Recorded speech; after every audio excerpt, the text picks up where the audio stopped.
In today's session, we'll discuss about architecture design part 2.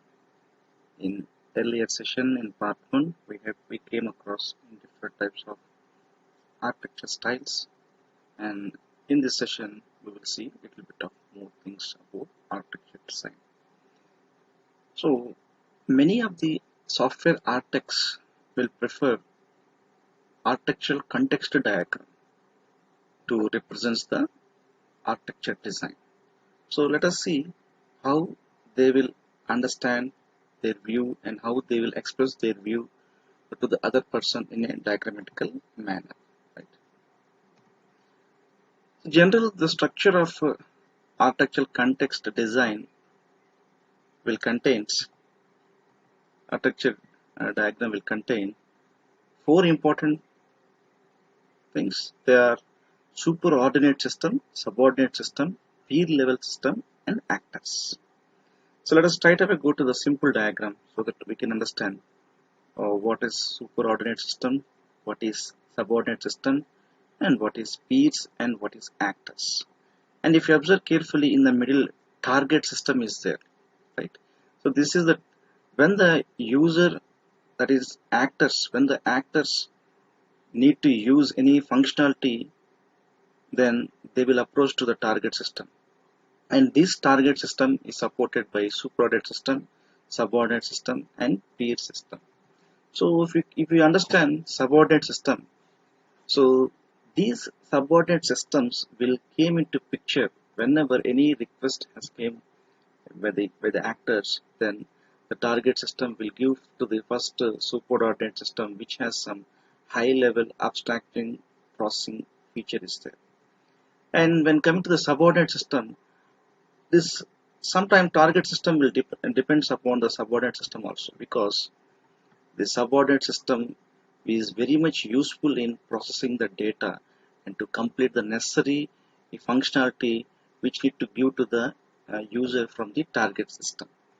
And peer level systems, these systems sometimes will act like a producer, and sometimes it acts like a consumer. That means sometimes they will give and sometimes they will produce what are the things necessity given to the target system. That means target system sometimes depends upon the peer system also. That when there is no information with the subordinate and subordinate system, it will depend to the other peer systems, and it will uses, and after that it will give the exact thing to the users.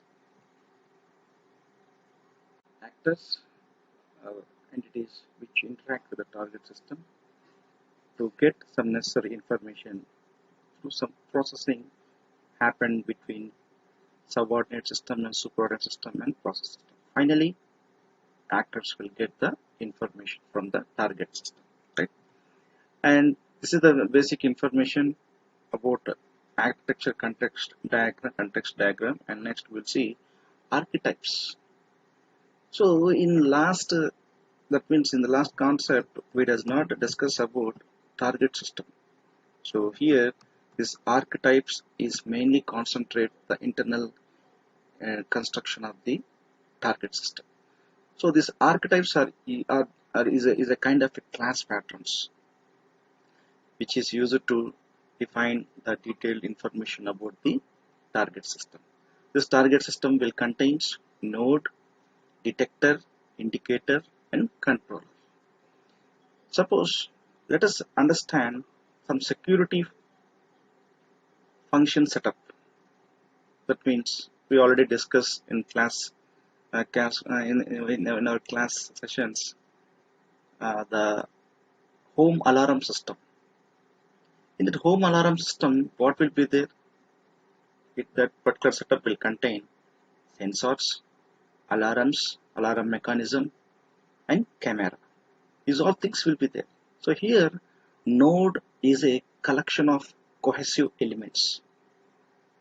Node is a collection of cohesive elements which contain all the things like cameras and alarms and sensors.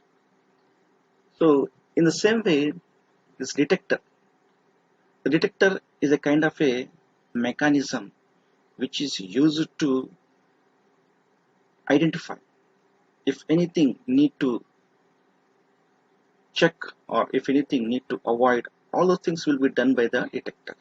And coming to the indicator in the same, if any kind of a sensor, if sensor detect any kind of a thing in the camera, then automatically the indicator need to glow so that the user can understand, okay, what happening at the outside of the home. These all things will be done by the indicator. Now coming to the controller. Controller is the key part.